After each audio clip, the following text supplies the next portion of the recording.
दोस्तों, मेरी पहली भाषा है इंग्लिश। छोटे उम्र में ही मैंने हिंदी सीखी। बचपन में घर पे मैंने अपने पिताजी को उर्दू में बोलते और लिखते हुए देखा। स्कूल में मैंने 3 साल तक फ्रेंच सीखी, बहुत कम।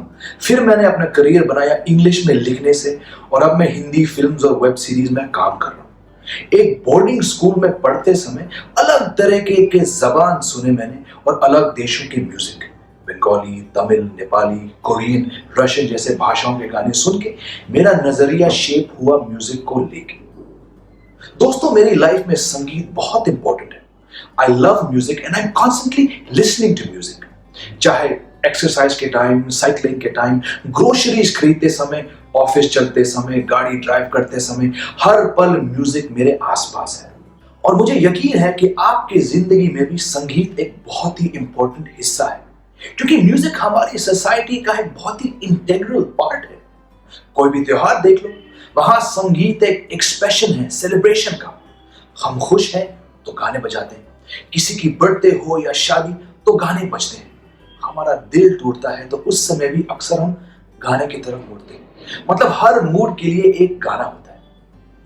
दोस्तों, मैं बचपन से म्यूजिक सुनते आ रहा हूं। घर पे हमेशा किसी ना किसी तरह की म्यूजिक बजता था। कैसेट प्लेयर, रिकॉर्ड प्लेयर पे, रेडियो पे।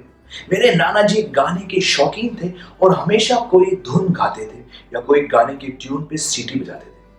मेरी सबसे पुरानी यादें में से है अपने पेरेंट्स के रिकॉर्ड प्लेयर के सामने खड़े होके टोस पे डायल को छेड़ना।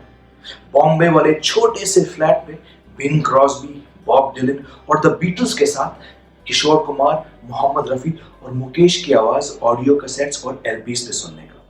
5 साल की उम्र में अपने पिता को द बीटल्स और आराधना फिल्म के गाने सुनते देख मैं प्रभावित हुआ संगीत से। इंग्लिश और हिंदी को एक साथ सुन के मेरे छोटे से दिमाग में कई तरह के ख्याल दौड़ने लगे और आज तक मुझे उन अलग आर्टिस्ट के लिरिक्स याद हैं। मेरे जहन में थे बीटल्स के ये बोल, Follow her down to a bridge by a fountain where rocking horse people eat marshmallow pies। उतने ही मायने रखता है जितने की रात नशीली मस्त समा है, आज नशे में सारा जहां है।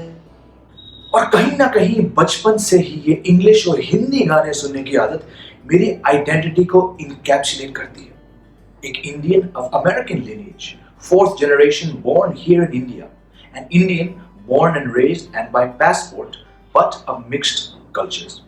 अब दोस्तों, ना ही मैं कोई म्यूजिकल इंस्ट्रूमेंट बजा सकता हूं और जहां तक गाने की बात है, मैं अपने आप को एक बाथरूम सिंगर मानता हूं। केवल 2 बार ही मैंने पब्लिक के सामने गाना गाने की हिम्मत जुटाई।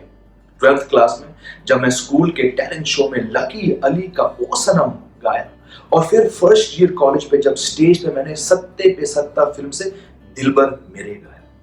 और कुछ कैरियोके बार्स में भी इंडिया और अमेरिका में, वहां पे भी टाइम पास के लिए गा चुका हूं। अपने टीनेज ईयर्स में मैंने बहुत सारे इंग्लिश और हिंदी के ऑडियो कैसेट्स इकट्ठे किए और बाद में सीडीज भी। हिंदी फिल्म्स के इतने सारे टेप्स थे कि पूछो ही मत।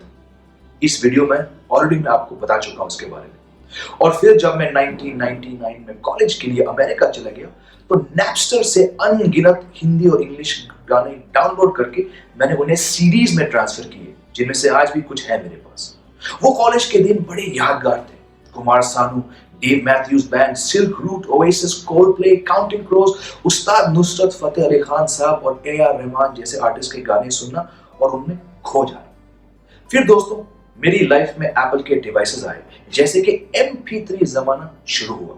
अलग मॉडल्स के आईपॉड्स के साथ मेरे साथ साथ मेरी म्यूजिक कलेक्शन गई जहां भी मैं गया। और आज के दिन मेरे आईफोन पे कुछ 42 प्लेलिस्ट्स हैं, 15 इंग्लिश के, 25 हिंदी के, एक कोक स्टूडियो पाकिस्तान का और एक ग्लोबल फ्यूजन म्यूजिक का।